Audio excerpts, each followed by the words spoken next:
y estamos en comunicación telefónica con el ingeniero Luis Riva, interventor de la Dirección General de Fabricaciones Militares. Ingeniero Riva, ¿qué tal? Buen mediodía, gracias por atendernos.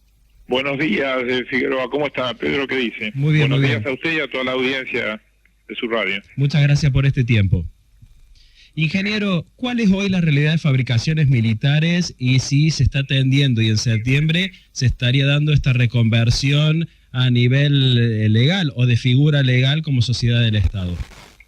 Mire, efectivamente, esperamos que en este mes de septiembre próximo, que empieza la semana que viene, se pueda concluir el proceso para transformar a lo que es un organismo descentralizado del Ministerio de Defensa en una sociedad 100% estatal, propiedad, digamos, cuyas acciones están en el propio Ministerio de Defensa.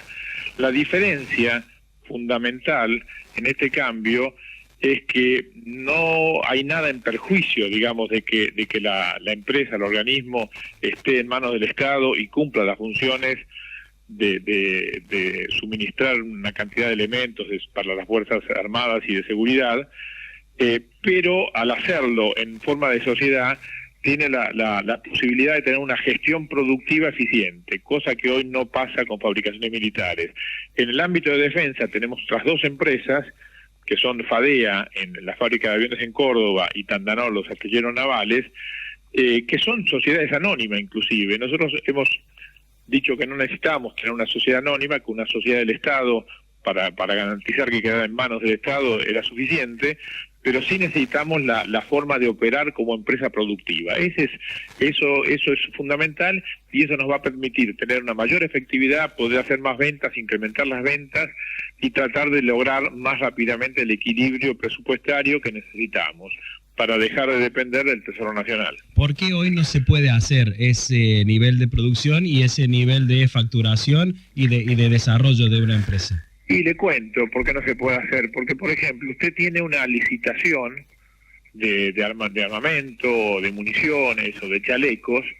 Viene una policía provincial y le pide por una licitación de chalecos y le pone plazos de suministro, a lo mejor de 4 meses, 5 meses, lo que fuera, y uno en Fabricaciones Militares, digamos, como órgano descentralizado del Ministerio, se maneja con la lógica de una oficina administrativa.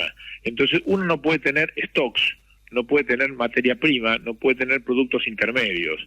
Entonces cuando uno tiene que participar en una licitación, tiene que en ese momento, si la gana, salir a comprar materia prima y empezar la producción. Ahora, cuando uno sale a comprar materia prima, tiene que estar en un proceso de licitación. Entonces, en definitiva, nunca se pueden cumplir los plazos. Cuando uno no cumple plazos y no cumple con lo que quiere el cliente, finalmente lo elimina de una licitación en el futuro, y eso es lo que nos ha pasado con muchas policías. Nosotros, como sociedad, digamos, uno tiene que organizar la estructura financiera de la empresa, ¿no es cierto?, para poder tener insumos, preparar materias primas, preparar productos intermedios para operar como una empresa industrial. Eso es básicamente. Entonces, la forma del sistema de compras, ojo, en una sociedad del Estado, no va a cambiar la legalidad y la transparencia de lo que es el sistema de compras, que van a seguir haciendo por supuesto licitaciones y todo eso, pero se pueden hacer previamente al proceso de venta. En este momento uno puede comprar dentro como el ministerio los elementos que necesita porque ya los vendió, y eso en la industria no funciona. Desde el gremio ingeniero se indica que esto puede ser una puerta a la privatización de Fabricaciones Militares. Que lo expliquen por qué desde el gremio piden eso, que piensan eso. No entiendo por qué puede ser una puerta a la privatización el que sea una sociedad del Estado. No se comprende que, digamos, no hay ninguna justificación para decirlo. Perdóneme, si hubiera sido una sociedad anónima, podrían decirlo. Por una sociedad anónima uno vende una porción accionaria parcial o total en cualquier momento. En una sociedad del Estado, digamos, no es así. Puede ser que mañana pase de una jurisdicción a otra, parcial o totalmente, pero no tiene ningún sentido. No es una sociedad del Estado, no es paso a una privatización. ¿Esta reorganización jurídica, ingeniero Riva, va a tener repercusiones en el tema del personal, en la forma de contratar, en las figuras legales por las que van a estar los empleados dentro de esta empresa? Sí, por supuesto. Básicamente usted sabe que en un organismo como que es hoy Fabricaciones Militares hay personal de planta permanente y personal contratado, con vencimiento anual, generalmente al 31 de diciembre.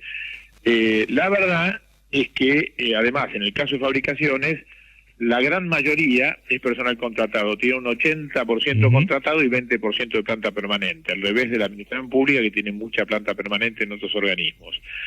En el caso nuestro de Fabricaciones no es así. Ahora, en una sociedad del Estado se pasa al régimen de trabajo de contratos laborales, digamos, del sistema laboral de cualquier empresa, o sea que los empleados de la empresa pasan a ser empleados estables de una sociedad, ¿ok? Estables, entonces, para el personal contratado, pasa el que pase a la empresa, a la sociedad del Estado, pasa no de planta permanente, pasa bajo las normas de contrato, de la ley de contrato colectivo de trabajo.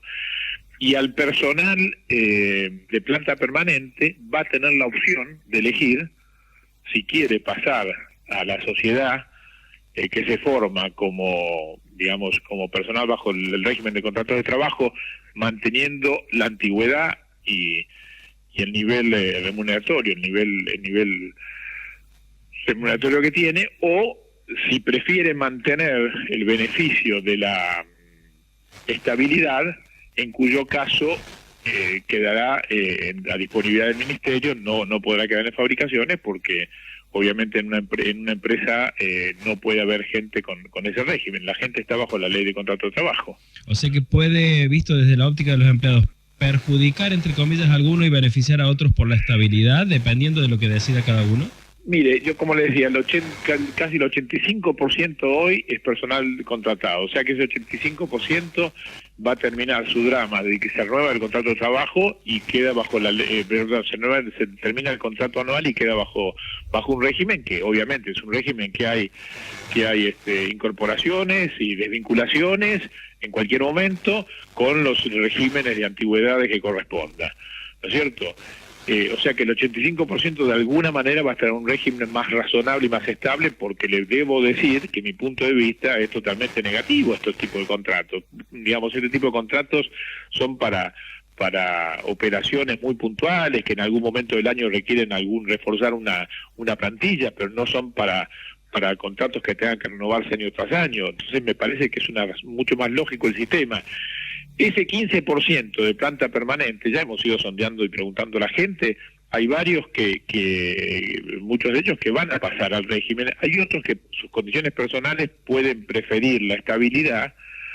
Yo digo, más que perjudicarse, van a tener que cambiar seguramente el ámbito de trabajo, digamos la dependencia, porque en Fabricaciones Militares, sociedad del Estado, obviamente no va a haber planta permanente.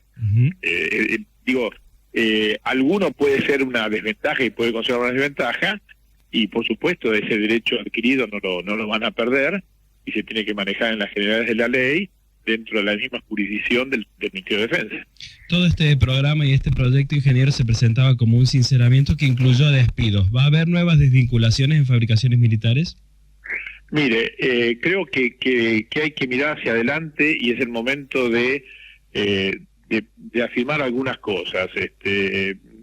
Figueroa, en primer lugar, que yo quiero claramente, más que desmentir, decir, digamos, sí, de alguna manera, primero desmiento, no es cierto que se piensa cerrar ninguna de las plantas, ni de Córdoba, ni de Rosario, de ninguna manera. No es correcto. Y lo que quiero afirmar enfáticamente, que hay un plan para hacer Fabricaciones Militares, que hay un plan de negocio, que hay una mirada estratégica, que el gobierno nacional considera que Fabricaciones Militares y el Ministerio de Defensa es una empresa que debe perdurar y que tiene objetivos importantes para la nación, no solamente en algunos temas de defensa, digamos, vinculados a las Fuerzas Armadas, pero sobre todo en temas de seguridad y además en temas que utilice la industria privada. Todo el sistema de pólvoras y explosivos es es una capacidad muy buena instalada para todo el sector de minería, que es un sector privado. O sea, que es bueno, por otra parte digo esto, porque es bueno por otra parte que haya un mix, una combinación de ventas al Estado y ventas al sector privado, nos daría mucha más previsibilidad y mucha más estabilidad. Entonces, lo que le quiero decir, hay un plan para fabricaciones militares en sus diversas áreas, en la parte de explosivos, en la parte de seguridad, en los temas de mantenimiento ferroviario, en los temas de sector químico, petroquímico. Hay plan para eso y las empresas tienen que seguir funcionando, las plantas tienen que seguir funcionando. Sí tienen que ser más productivas, y le diría que en la medida que se solucionen los problemas que hacen dificultar la producción y la venta, y tengamos mayores ventas, se puede mantener la planta con la que va a quedar a fin de año fabricaciones. Obviamente, claramente tenemos que ir a la etapa de crecimiento, y queremos ir a esa etapa de crecimiento, y estamos trabajando para esa etapa de crecimiento. O sea que está condicionada esa cuestión de que no haya nuevos despidos, digamos, de que esta reactivación efectivamente dé su fruto, si no van a volver a tomar esta medida que ya han tomado recientemente. No, pero más que nada condicionado a que ese crecimiento que es necesario, y también algunas otras regularizaciones. Le digo, Pedro, le voy a dar un ejemplo. Usted en una planta de 1.250 personas, que es lo que queda fabricaciones militares ahora, ¿no es cierto? En una planta de 1.250 personas, ¿cuántas personas con derechos sindicales se imagina que tiene que haber? Le hago la pregunta, hago de periodista yo, le hago la pregunta a usted, ¿cuántas personas con derechos gremiales tienen que haber en esa empresa? Podrían haber, ¿en qué orden? Con representatividad gremial, dice usted. Con representatividad gremial. No me animo a dar un número, pero me imagino que un 10%. O sea, ¿usted piensa que tiene que haber de 1.200 personas, 125 con derechos gremiales? Y desconozco la realidad interna, pero depende de la realidad interna, la realidad interna es que normativamente hay un criterio más o menos que hay que alrededor de un delegado cada 50 trabajadores.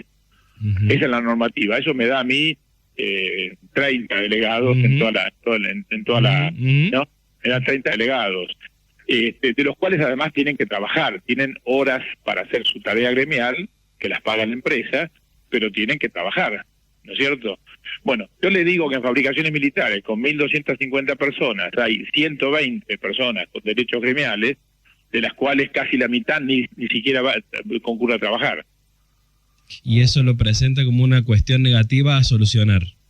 Definitivamente, me parece importantísimo la representación gremial, me parece importantísimo velar por los derechos de los trabajadores, me parece que es fundamental la existencia de sindicatos que defiendan los derechos de las personas, me parece totalmente válido, de ninguna, ¿no? Pero creo que hay que sincerar algunas cosas, porque no podemos tener cantidad de empleados que figuran como empleados y que tenemos que pagar las nóminas, que en realidad son no solamente a nivel nacional, sino a nivel de las regionales provinciales, de los gremios, ¿no es cierto? Tener 10, 20, 30 personas en un gremio provincial con permiso gremial porque están haciendo funciones en el gremio, ni siquiera de delegados en la empresa. Hay cupos que no se cumplen, ¿no es cierto? Hay algunos derechos que pueden haber, pero son infinitamente menores de lo que ocurre. Entonces, cuando uno habla de una empresa que tiene que sostener, digamos, una cantidad de empleo que realmente no es productivo para la empresa, y no estoy hablando del ejercicio de los derechos sindicales, no estoy hablando del ejercicio justo y válido y razonable de la representación gremial, ¿no es cierto? Estoy hablando de que no es admisible que en una empresa efectivamente el 10% de las personas estén amparados con un derecho gremial. Ingeniero, entonces ATE, desde la visión del Estado, ¿fue parte de este problema que están intentando solucionar? Mire, no, yo le quiero decir acá, creo que el problema no viene de un gremio en particular, ¿no es cierto?, de ninguna manera, sino que viene de una situación de 10 o 12 años en que se ha hecho un despropósito en las plantillas de los trabajadores y en lo que no son derechos de trabajadores a mi juicio, sino que son excesos y abusos en estas situaciones. Yo creo que no le quiero indicar a un gremio en particular ninguna situación de estas. Yo dialogo con los dos gremios que trabajan, digamos, en fabricaciones militares, tanto con ATE como con UPCN, y tenemos vínculos permanentes. Creo que hay que sí tomar mayor responsabilidad. Creo que en estos años se han duplicado las plantas de las empresas militares, disminuyendo el trabajo. Y eso no puede ser, eso hubo que sincerarlo. No puede ser, digamos, en otros lugares del mundo, una empresa como Fabricaciones Militares no recibe aporte del Tesoro. Con lo que vende, funciona. Nosotros acá hemos tenido una situación, o tenemos una situación todavía, hace el año pasado, principio del año pasado, mediados del año pasado, cuando tomamos Fabricaciones Militares, el déficit de la empresa era la tercera empresa pública del país que más déficit tenía. Ahora eso ha mejorado bastante, y la verdad que tenemos que lograr que a fines del año que viene tienda a cero. Y es posible sin dejar de producir todo lo que necesita seguridad del país y los temas de defensa y seguridad, y dando el trabajo adecuado a la gente que en cualquier organización de este tipo es la necesaria para esto. Es decir, yo digo, Fabricaciones Militares no hemos anulado fuentes de trabajo. Le digo muy sinceramente, aunque sea penoso decirlo de esta forma, hemos anulado empleos, hemos anulado sueldos, pero no hemos anulado fuentes de trabajo, ninguna fuente de trabajo. Ingeniero, en el Congreso se está debatiendo la posibilidad de una ley con la que se propone reincorporar a todos los trabajadores despedidos de fábricas militares. ¿Cómo ve y cómo impactaría si esto llega finalmente a sancionarse allí en el Congreso? Bueno, digamos, el Congreso es un ámbito que no es digamos, no tengo, es un ámbito, es otro poder del Estado. Yo estoy en el Ejecutivo, no en el Legislativo. Ellos tendrán que ver y elaborar y fundamentar.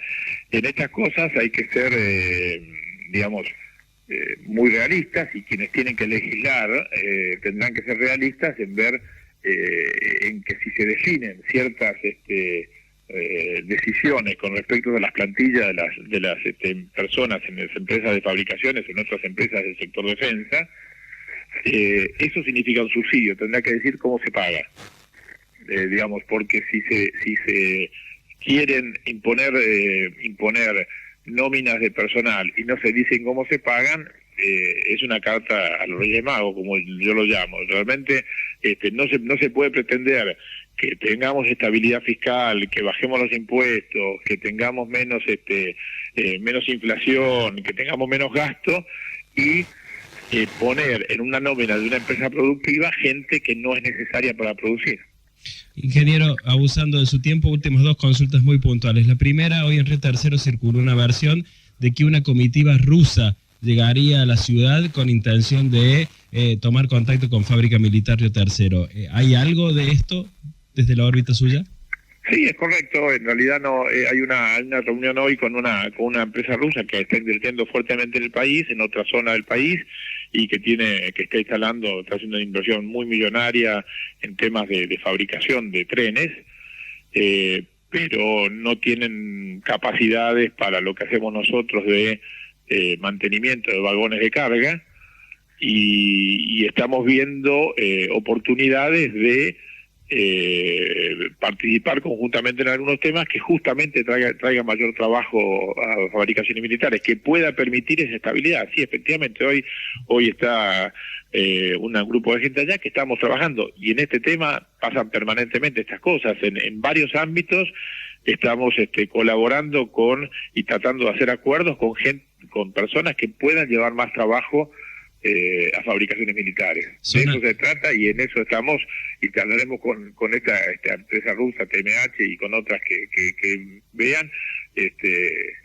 digamos, estamos en varios frentes trabajando, ¿no? Es decir, de distintos países y otras también otras empresas nacionales. Tenemos que lograr más producción en nuestras fábricas. ¿Son acuerdos, convenios, o es el ingreso como socios estratégicos y de capitales privados a Fábrica Militar? No, en este momento no estamos, estamos trabajando, evaluando temas comerciales, no estamos evaluando, repito, no va a haber ninguna ninguna venta de acciones, ¿ok? Ninguna. No está previsto de ninguna manera eso. Sí puede ser que hayan proyectos conjuntos en los cuales, si vienen, porque en estos proyectos a veces hay que poner inversiones, nosotros tenemos una capacidad instalada muy buena, pero siempre hay que hacer inversiones de mejoras tecnológicas. Entonces, si tenemos un socio que pueda poner las inversiones para hacer proyectos con más capacidad, es excelente. Ingeniero, la última cuestión que tiene que ver con lo que se preguntaba la gente en ocasión de los últimos despidos de ahora de agosto. Desde el ámbito del Estado, desde la órbita oficial, ¿se ven solo los números o se considera que detrás hay familias, personas, realidades, más allá de la diferencia que usted decía de puestos de trabajo, de empleos y de salarios? No, mire, por supuesto que sí, y le voy a dar ejemplos muy claros. Primero de casos como el de Azul y segundo de casos como el de Río Tercero que usted me habla. En Azul, de las 208 personas que salieron, que no se renovaron contratos a fin del año pasado, 2/3 de ellas ya están trabajando en alguna actividad formal. Otros desconocemos en otros casos, pero sí hemos seguido y detectado, y no solamente seguido como seguimiento, sino que hemos generado acciones desde el propio Estado para posibilitar la inserción de esta gente. Por ejemplo, acelerando la habilitación de cupos de cuota Hilton de un frigorífico local para que hubieran 40 vacantes más, con prioridad a gente que había sido trabajadora de fabricaciones militares, y otros casos.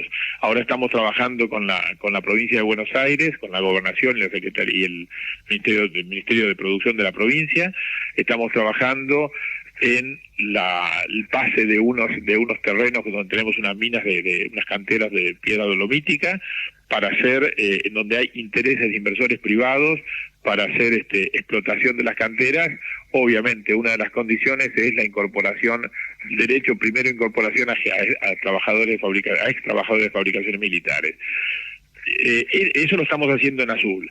En Río Tercero, no de ahora, hace varios meses estamos trabajando con el municipio, con varias entidades de la comunidad, ¿no es cierto? Y hemos tenido varias reuniones en cámaras en Río Tercero y con la municipalidad para incrementar y ver cómo también la provincia y la sociedad cordobesa puede facilitar y podemos usar instalaciones para hacer proyectos y para generar más trabajo. Y también vamos a estar trabajando y estamos ya trabajando con gente de la provincia y de los municipios en Río Tercero y en Villa María para ver alternativas de solución de los problemas de la gente en particular que queda desempleada. Sí, obviamente hay una total sensibilidad del tema, hay una preocupación del tema, y tenemos muy claras instrucciones del propio ministro de Defensa de trabajar activamente con la comunidad local en buscar alternativas para esta gente. Y si tenemos que agregar temas de capacitación para formación laboral, vamos a instrumentar los acuerdos necesarios para que se hagan, y si tenemos que hacer distintas acciones para solucionar problemas de la gente que realmente queda sin trabajo, lo vamos a hacer y lo estamos haciendo. Estamos trabajando con la comunidad local para ver esos problemas.